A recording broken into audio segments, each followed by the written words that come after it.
ఈరోజు ఇందిరమ్మ రాజ్యంలో మేము లేము. మీ ఒడతూపులు చప్పుళ్ళకి భయపడి ప్రజలకి మంచి చేసే దాంట్లో, సామాన్య ప్రజలకి మంచి చేసే దాంట్లో తప్పకుండా ఒక్క అడుగు కూడా ఇందిరమ్మ రాజ్యంలో వెనకేయమని మీ ద్వారా గౌరవ సభ్యులకి తెలియజేస్తున్నా.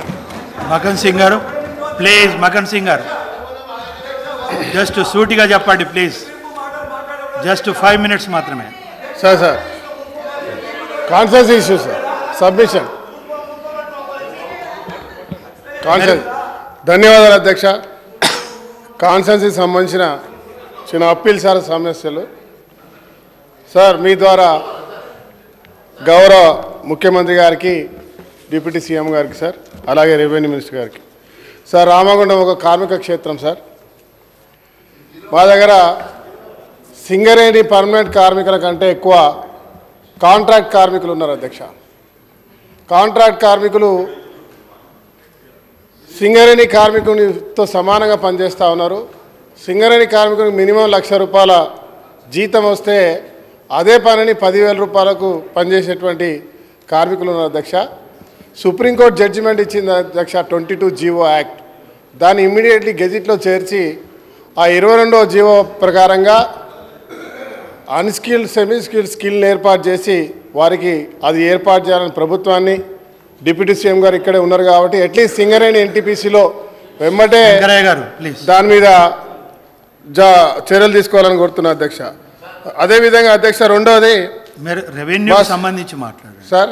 రెవెన్యూకు సంబంధించి సార్, రెవెన్యూ సంబంధించిన అంశంలో ఇది నాకు కాన్సెన్స్ కదా, అది కూడా వస్తున్నా సార్. దాంతోపాటు ఇవి చెప్తుంది అప్పీల్ చేయకండి సార్. అవకాశం అండి. రెవెన్యూకి సంబంధించిన అంశంలో సార్, ఎప్పుడైతే ఈ ధరణికి సంబంధించిన సమస్యలు వచ్చినాయో, ముఖ్యంగా రామగుండం ప్రాంతంలో వ్యవసాయ క్షేత్రం తక్కువ సార్.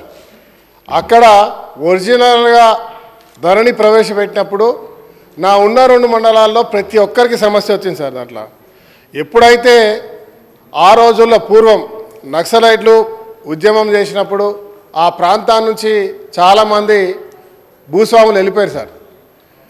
వెళ్ళిపోతూ ఆ రోజు సాదా బైనామీల ద్వారా అందరికీ పేదవాళ్ళకి ఇచ్చిపోయినటువంటి ఆ రోజు చరిత్ర సార్.